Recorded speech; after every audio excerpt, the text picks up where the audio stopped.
escutar um missionário chamado Wes Stanford. Ele passou uma parte da sua vida ajudando a igreja na Etiópia, que por 17 anos esteve sobre o regime comunista.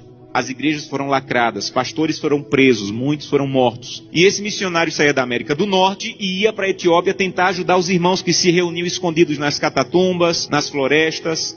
E um dia ele foi na cidade de Sodo, uma cidade no sul da Etiópia, e conheceu um pastor chamado Tadessa Assai. Um homem de Deus que tinha uma especialidade. A especialidade do pastor Tadessa era pregar nos funerais. Onde tinha um funeral, o pastor ia. Então, quando a polícia sabia onde tinha funeral, ia lá porque o pastor estava pregando, pegava o pastor, prendia o pastor, espancava o pastor, soltava o pastor e ele voltava a pregar. E um dia a polícia ficou com tanta raiva que disse assim: nós não vamos mais soltar o pastor Tadessa, ele vai ficar preso agora. E ele pensou: já que eu vou ficar preso, vou pregar na prisão. E levou 22 a Jesus Cristo dentro da prisão. E a polícia disse: não vamos mais soltar o pastor Tadessa, nem vamos mais deixar ele preso, nós vamos matar o pastor Tadessa eletrocutado, para servir de testemunho para que ninguém mais queira seguir Jesus. E anunciaram na cidade: amanhã, às 9 horas da manhã, o pastor Tadessa vai morrer eletrocutado. Mas eles não tinham cadeira elétrica. E eles chamaram as pessoas para o centro da cidade, para a praça da cidade, pegaram os fios desencapados, amarraram o pastor Tadessa, uma multidão veio assistir, deram 1 minuto para o pastor Tadessa orar, começaram um discurso contra o cristianismo, puxaram a chave para a corrente elétrica passar e matar o pastor. Houve uma explosão, fumaça e faísca para todo lado, a corrente elétrica não chegou e o pastor não morreu. Desamarraram o pastor e disseram: vão para casa, um eletricista vai consertar a gambiarra e amanhã nessa mesma hora o pastor Tadessa morre. E o pastor Tadessa pensou: já que eu vou morrer amanhã, vou passar a noite em oração. E voltou para a cadeia e passou a noite em oração. No outro dia, mesma coisa. A multidão veio, amarraram o pastor Tadessa, alguém havia passado o dia tentando consertar, puxaram a chave, explosão de novo, fumaça e faísca, a corrente elétrica não chegou. E a multidão começou a apertar tanto, fazer tanto barulho, que a polícia ficou temerosa, desamarrou o pastor e disse assim: vai embora daqui. E esse missionário estava lá, e disse que acompanhou o pastor Tadessa, e disse assim: pastor Tadessa, o que é que o senhor vai fazer? Um homem que passou 2 vezes pela morte, o que é que o senhor vai fazer?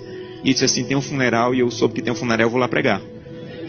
E ele disse assim: pastor Tadessa, eu represento milhares de cristãos na América, e nós estamos orando muito por vocês.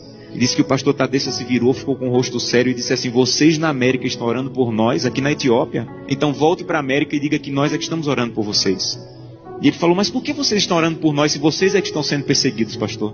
E ele falou: irmão, ninguém na Etiópia acorda sem pensar. Nenhum cristão na Etiópia acorda sem pensar: hoje pode ser meu último dia de vida. Pode ser que hoje seja descoberto e seja preso e morto. Então, como nós não sabemos se esse é o último dia de vida, todo cristão na Etiópia passa o dia em oração. Não importa o que nós façamos durante o dia, passamos o dia em oração. Mas eu soube que as coisas vão muito bem na América e que tem cristão na América que consegue passar o dia inteiro sem orar. É verdade que tem cristão na América que consegue passar o dia inteiro sem orar?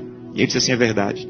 Ele falou: você sabe que é proibido se reunir, mas nós precisamos tanto do corpo de Cristo que mesmo sendo proibido, nós nos encontramos escondidos à noite, no escuro, na floresta, nos cemitérios, porque nós precisamos do corpo de Cristo. Mas eu soube que vocês têm igreja na América em todas as esquinas, e vocês podem entrar na igreja a hora que quiserem, que a polícia não vai entrar para espancar vocês.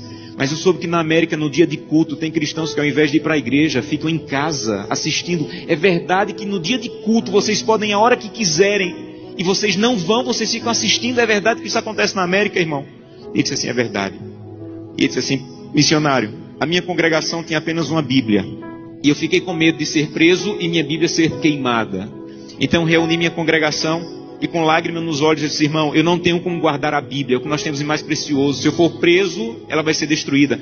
Então eu comecei a rasgar as páginas da Bíblia e comecei a dividir para cada pessoa. Era mais fácil guardar porções da Bíblia do que uma Bíblia inteira com uma pessoa só. E quando eu estou à noite pregando, no escuro, no meio do meu sermão, eu digo: eu preciso de Isaías 53. E alguém lá do escuro começa a recitar do fundo do coração aquela página que ele levou rasgada para casa e decorou.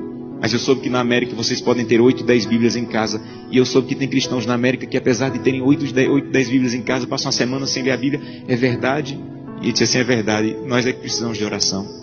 Meus irmãos, urgentemente precisamos de oração. Porque cantamos: breve Jesus voltará. Levantamos a mão no apelo dizendo assim: eu quero voltar para o céu para ser dono de tudo. Mas ainda não estamos indo a Jesus de maneira séria para que Ele arranque o egoísmo do nosso coração. E que nós possamos entrar na porta do céu e nós não vejamos a rua de ouro, nem a parede de pedra preciosa, mas nós possamos olhar para o rosto maravilhoso de Jesus, aquilo que nós aprendemos a olhar nessa terra. Eu tenho um sonho, o sonho da minha vida. entrar na porta do céu, segurando a mão de Gleice, minha esposa, e Glenda e Samuel, os meus filhos. Eu quero chegar em frente a Jesus. Eu quero dizer: Jesus, cheguei com minha família. Essa aqui é Glenda, Samuel e Gleice. E eu espero que Jesus diga mais ou menos assim: Josanã, eu já conheci a sua família, porque todo dia você ia à presença. A minha presença me apresentava, só faltava conhecer pessoalmente, mas eu já conheço a tua família. Sejam bem-vindos agora. Um prazer conhecê-los pessoalmente. Eu não quero ser pastor dessa igreja. Eu quero ir para o céu. E isso é mais profundo.